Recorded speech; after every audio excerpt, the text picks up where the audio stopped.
سلام دوستو، ہمارے چینل میں آپ کو خوش آمدید۔ ایک دفعہ بادشاہ کا چور شیخ معظم الہی بہت پہلے جب ہر جگہ بادشاہ ہی حکومت کیا کرتے تھے، ایک مرتبہ ایک بادشاہ اپنے ایک ملازم سردار سے ناراض ہو گیا اور اسے دربار سے نکال دیا اور حکم دیا گیا کہ تم دن رات اپنے گھر میں پڑے رہو، نہیں کہیں باہر جا سکتے ہو اور نہیں کہیں کام کر سکتے ہو۔ یہ بظاہر معمولی حکم تھا، کیونکہ دن رات گھر میں پڑے رہنا، کچھ کام کاج نہ کرنا اور فارغ وقت گزارنا بہت مشکل ہوتا ہے۔ ویسے بھی ایک آدمی ایک ہی جگہ اور ایک قسم کے لوگوں میں رہتے رہتے گھبرا جاتا ہے اور تو اور بہت وحشت ہوتی ہے، وقت کاٹنا بور ہو جاتا ہے۔ چنانچہ اس کے ساتھ بھی ایسی ہی ہوا، وہ سارا دن پڑا رہتا اور کوئی کام نہیں کر سکتا تھا۔ سردار بہت پریشان تھا، کیونکہ اس کے بچوں کے پیٹ بھرنے کا سوال تھا۔ جاری ہے، جب وہ گھر سے باہر قدم نہیں نکالے گا تو بھی بچوں کو کھلائے گا کہاں سے؟ اتفاق سے کچھ دنوں کے بعد بادشاہ، وزیر اور شہزادے بلائے گئے۔ سردار کو ایک ترکیب سوجی تو اس کے آنکھ کی چمک اٹھے۔ اس نے اپنی بیوی کو پڑوس میں ایک قیمتی جوڑا لانے کے لیے بھیجا۔ وہ پڑوس سے قیمتی جوڑا لے آئی۔ سردار نے مانگی کا قیمتی جوڑا جلدی سے زیب تن کیا اور گھر سے نکل پڑا اور شان سے چلتا ہوا شاہی دربار میں جا پہنچا۔ درباری سمجھے کہ کوئی معزز مہمان ہے، اس لیے جا کر بڑے ادب سے دوسرے بڑے لوگوں کے ساتھ کرسی پر بیٹھا دیا۔ سردار گردن اکڑا کر کرسی پر بیٹھ گیا۔ دربار شروع ہوا، جشن کی تمام رسمیں ادا کی گئی اور اس کے بعد دسترخوان پر اعلیٰ قسم کے کھانے رکھے گئے۔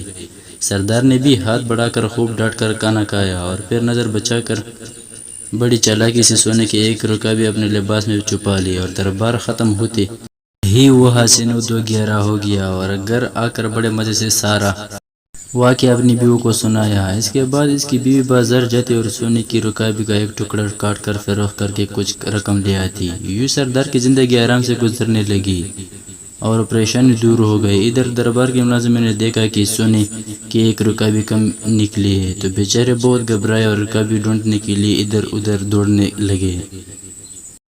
بادشاہ نے ان کی حالت دیکھ کر کہا کہ تم سب کیوں پریشان ہو؟ مجھے معلوم ہے کہ سونے کی رکابی غائب ہو گئی اور اب وہ تمہیں نہیں ملے گی۔ مجھے یہ بھی معلوم ہے کہ وہ رکابی کس نے چرائی ہے۔ اگلے سال پھر جشن ہوا اور دربار مہمانوں سے بھر گیا۔ جشن کے اختتام پر مہمانوں کو کھانا دیا گیا۔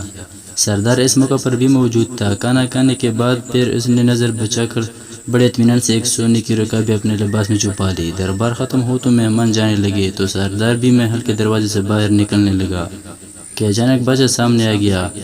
بادشاہ کو دیکھ کر وہ بہت سٹ پٹایا اور گھبرا کر ادھر ادھر دیکھنے لگا۔ بادشاہ نے ہاتھ بڑھا کر اس کا ہاتھ پکڑا اور کہا کہ پچھلے سال کی رکابی ختم ہو گئی، جو پھر ایک اور رکابی لے جانا چاہتے ہو؟ یہ سنتے ہی سردار کے ہوش اڑ گئے اور خوف کے مارے کانپنے لگا۔ آخر کار بادشاہ کے قدموں پر گر پڑا اور کہنے لگا، حضور کے حکم کی تعمیل میں مجھے میرے گھر میں بند کر دیا گیا تھا۔